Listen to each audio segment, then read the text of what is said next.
Kristuse pruut, 3. osa, armastatud. Asetasin kiiresti võtme lukuauku ja avasin värava. Panin punase nööri tagasi kaela ja astusin vaikselt väravast sisse. Värav klõpsatas minu selja taga kinni. Aias. Milline vaikus ja rahu. Seisin aia keskel, 3 astmelise purskkaevu ees. Jahe selge vesi voolas selle ülaosast ja langes õrnalt laia ääristusega basseini. Suur õites aprikoosipuu kaardus ilusti purskkaevu kohale. Selle ääres oli pink kahele. Ma lasin oma silmadel puhata müüriga ümbritsetud ala värvidel ja erilistel taimesortidel. Kollaste ja valgete nartsisside ja tulpide vahel kasvasid mitmesugused lõhnavad maitsetaimed, viljapuud ja viinamarjapuud olid kaetud lopsakate õitega. Neil olid nii suvised kui ka sügisesed viljad. Selles aias olid koos nii kevad, suvi kui sügis. Kerge tuulehoog puhus üle aia, viies edasi meeldivaid aroome. Kõik lõhnad olid ainulaadsed. Maal me ei koge korraga 3 aasta aega. Mulle meenus Aaroni kepp, millel samal ajal puhkesid pungad, õitsesid õied kui ka valmisid viljad. Ma mõtlesin, kas need 3 aasta aega, mis on aias esindatud, olid kuidagi seotud preestri ametiga. Paradiisi aiaga. Hingasin sügavalt sisse ja välja. Milline rahu. Ma polnud üksinda. Äkitselt kuulsin, kuidas keegi köhatas oma häält puhtaks, et juhtida tähelepanu oma kohalolekule. Vaatasin üles ja mida ma nägin. Jeesus istus suure aprikosi puu otsas. Mu issand, ütlesin hämmastunult, mida sina seal teed? Ma olen puu otsas, Anna, ütles ta. Mida sa puu otsas teed, küsisin naerdes. Sina tahtsid, et ma oleksin siin üleval, ütles Jeesus. Mina tahtsin, et sa oleksid puu otsas, imestasin. Ma naersin, sest arvasin, et ta teeb nalja. Ma olen praegu siin ja sa tead, kuidas siia tulla. Sa võid küsida minult küsimusi ning seejärel minna oma eluga edasi. Ma olen osa sinu südamest, kuid mul ei ole ligipääsu veel kogu sinu aiale. Muutusin tõsiseks, neelatasin. Tule alla, mu issand, anna mulle andeks. Need maised saladused on siin nii põnevad olnud. Anna mulle andeks, et sa oled hakanud mind ära kasutama, jätkas ta ja hüppas puu otsast alla. Just seda, mida ma olin vihanud, olen ma teinud, ütlesin. Jeesus kõndis minu suunas. Mida sa tahad, Anna? Informatsiooni? Kas see on see, mida sa tahad? Küsis ta. Ei, muidugi mitte, vastasin ma. Need saladused on nii meelitavad, jätkas ta. Nad ahvatlevad, lisas ta. Jah, kinnitasin. Aga need ei ole osa minust, ütles Jeesus. See tundus olevat ju kehv vahetus. Mu sõber, jätkasin, anna mulle andeks. Mina armastan sind ja tahan olla ainult koos sinuga. Ma tahan, et sul oleks ligipääs kogu minu südames asuvale aiale, et siin ei oleks midagi muud. Sind on kutsutud tundma saladusi, Anna, kuid mitte mind ära kasutama, ütles ta. Hing. Ma olin sõnatu. Olin varasematel aastatel küll otsustanud issanda poole tõsimeelselt püüelda, kuid võtsin osaks uurida ka muid alternatiive ja stimulatsioone. Tundsin, et pean oma hinge kuidagi ju vaigistama, kui tahan, et Jeesus tuleks minu südamuksele koputama. Loobumine maailma meelelahutustest oli äärmiselt valulik mulle olnud, kuid nüüd ütles issand, et ma olen asendanud tema maise meelelahutusega, soovides üha rohkem vaimseid teadmisi, mis on küll peen ja vähem taunitav aseaine, kuid siiski tema aseaine. Ma ei teadnud, mida öelda, olin jahmunud. Ta võttis mul käest kinni ja juhatas mind õrnalt purskkaevu juurde. Istu, ütles ta vaikselt. Ta istus minu kõrvale. Vaatasin talle näkku. Nende silmade ilu ja selgus olid võrratud. Ta võttis mul käest kinni. tõeline sõber. Minu Anna, ütles ta, ole minu tõeline sõber, nagu mina olen sulle. Ma tahan, et sa tahaksid minu seltskonda. Ma olen kuningas, kuid ma soovin olla koos sinuga. Nagu iga armastaja igatseb olla koos oma armastatuga. Ma ei käsi sind armastada mind. Ma palun seda alandlikult. Ma ei dikteeri, et sa oleksid minuga. Ma igatsen, et sa otsiksid mind. Seepärast ma ootan sind, Anna. Langetasin pea. Issand, ütlesin ma olen olnud isekas. Ma kasutasin sind ära.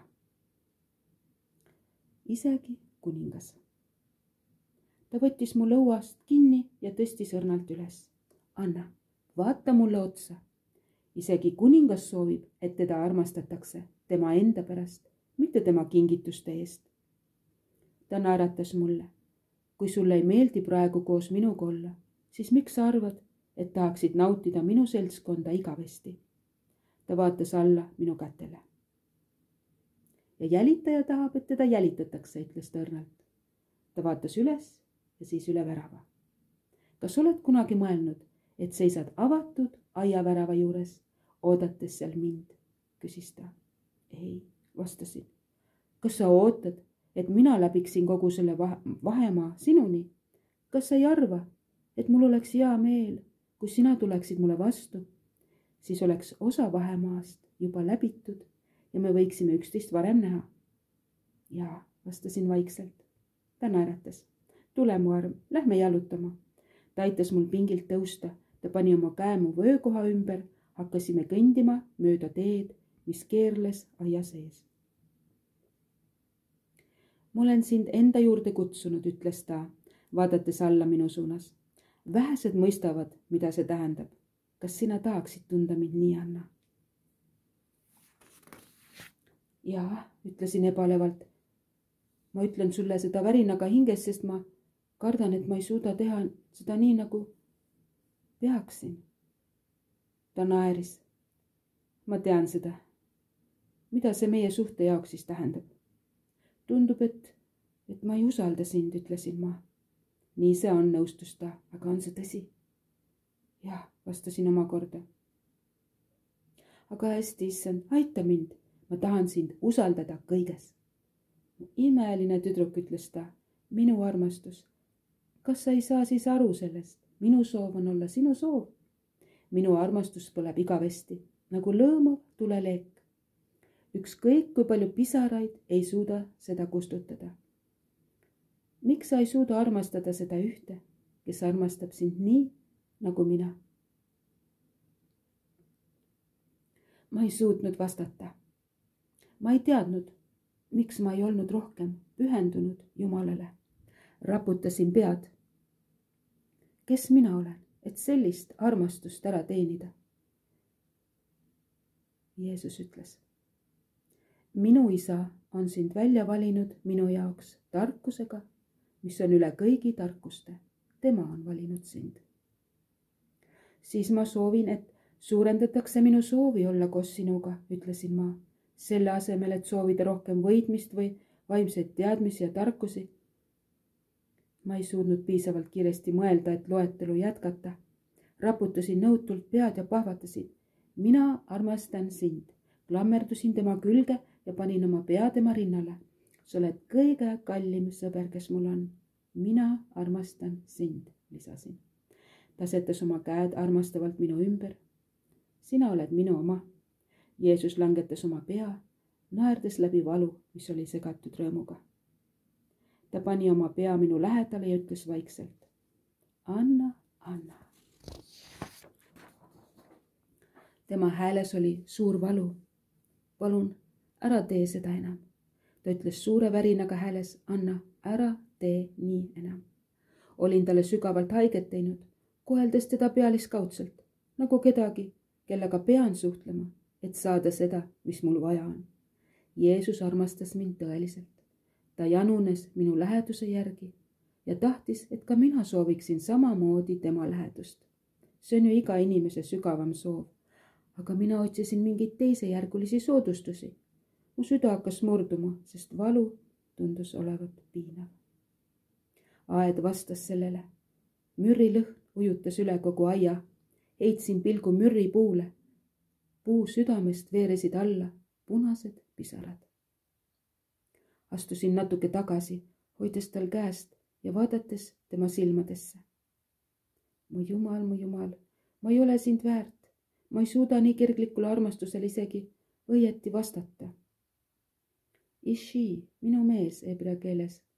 Palun anna mulle armastust juurde, et ma suudaksin sind armastada sama tugevalt. Valu oli mu südames nii tugev, et ma ei suutnud lauset lõpetada. Valu läve ületades hüüdsin, palun aita mul armastada sind nii, nagu sina armastad mind. Ma olen valmis, issand, aga ma ei suuda seda ise teha. Ma vajan sinu abi. Ülekandmine. Ta vaatas mind tähelepanelikult. Siis võttis ta mu parema käe oma kätte, pööras selle ümber ja suudles selle keskosa. Võta vastu, ütles ta. Tundsin kohe, kuidas vaim mind üle ujutas. Ei ole suuremat lähedust, kui jagada ühist elu, ütles ta. Järgnenud valguse ja väe lummuses nägin, kuidas erinevad maailmad kokku põrkusid ja miljonid inimesed sündisid. Ma nägin surma ja elu, ekstaatilised lained veeresid üle minu. Arvasin, et lendan miljoniks tükiks, kuna ei suutnud selliseid armastuse kõrgusi ohjerdada. Ma kaotasin taju, kas ma olen ja kes ma olen ja kus ma olen. Ma kaotasin taju kõige muu suhtes peale armastuse iseenda. Kui kaua see ülekandmine kestis, ma ei tea. Aga kui energiavood hakkasid vaibuma, hakkasin jälle nägema aia ilu enda ümber, kuigi kõik oli veel udune. Ma pidin jääma kindlaks, vankumatuks. Ta rääkis rahustavalt. See vaikne rahupaik, aed, on sinu sees, Anna. Sa võid minuga kohtuda igal ajal. Lõpuks läks kõik selgeks. Ma vaatasin talle otsa, ta naeratas mulle. Minu Anna, ütles ta, ma näitan sulle nüüd üht teist aeda. Silmapilkselt muutus ta valgeks kotkaks. Tule, Anna, kiirustas ta mind. Ma ronisin tema selga ja heitsin pikali, käed ümber tema kaela, nagu ma olin seda varemgi ilmutustes temaga kohtumisel teinud. Kotkas lendas vägeva tiivaliigutusega üle aiamüüri. Olime maa peal. Nägemus pruudist. Me lendasime üle suure kõrbe. Nägemuses lähenesime sellele, mis näis olevat nagu kõrb, aga selle keskel oli aed. Valge kotkas rääkis. Ma näitan sulle pruuti, Anna. Selles aias, keset kõrbe maastikku, nägin ma armast noort naist, Kristuse pruuti. Ta oli riietatud Jumala au hiilgusesse. Valge kotkas jätkas. Püha vaim koolitab pruuti. Olen viinud ta kõrbesse, et õpetada teda seal laulma. Ta on neitsi, kes on ebajumalate poolt rüvetamata. Ta ei nimeta neid ega heida nendega voodisse. Tema silmad on puhtad ja mina täidan kogu tema vaatevälja. Ta ei himusta ebajumalaid ega ahvatle need ise. Minu armastatu suurim rõõm on näha ainult mind. Ilmutuse 14.1.5 kirjutatud on. Ma nägin, ennäe, tal seisis Sioni mäel ning koos temaga 144 000, kelle otsaesisele oli kirjutatud tema nimi ja tema isa nimi. Ja ma kuulsin häält taevast, otse kui suurte vete kohisemist ning nagu suure kõue mürisemist.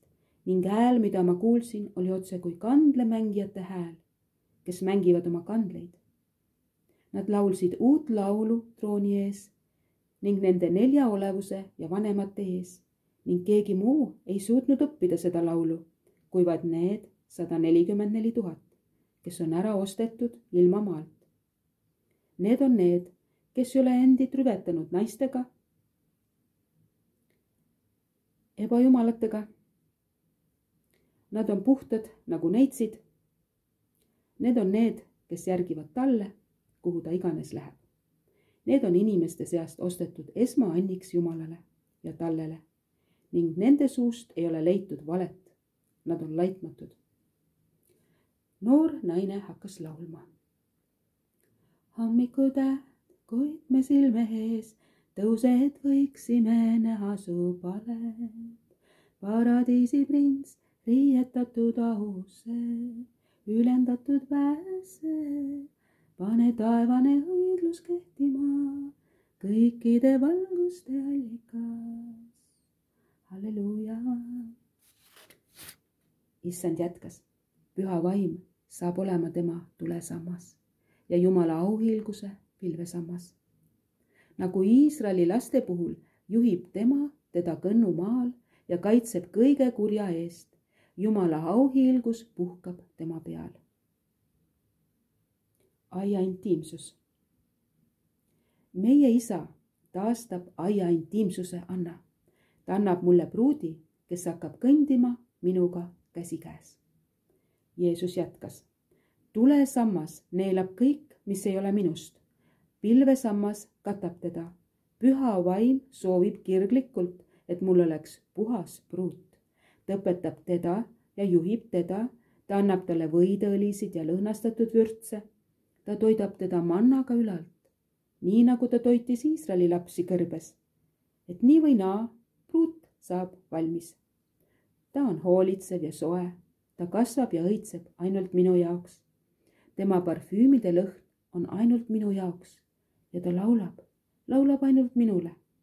Jumala auhiilgus on tema ees kilbiks, pimestades paheliste kurjade silmi. Pilv põhjustab õelate komistamist ja kukkumist. Nad oigavad nagu kõige pimedamal ööl, kuid nad ei leia teda. Tule aeda. Taevasest saalist on tulnud kutse, tulla aeda, kuid enamik jääb sellesse väljapoole.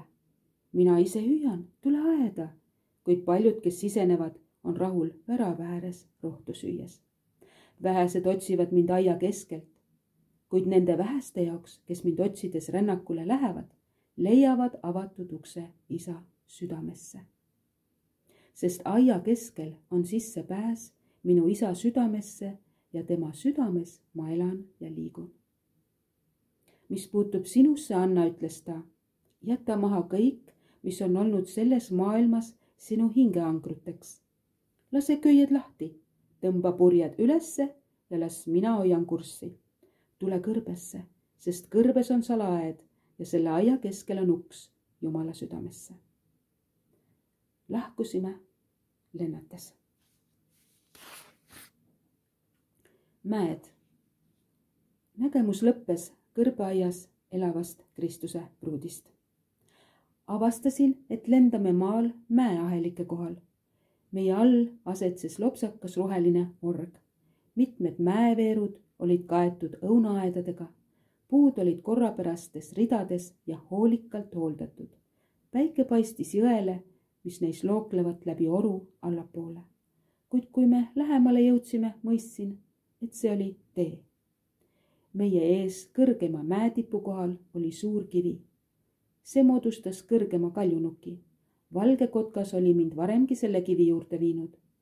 Panin oma näo kotka lõhnastatud sulgedesse, klammerdudes tema kaela külge ja ta viis mind enda pesasse. Lõppes 3. osa.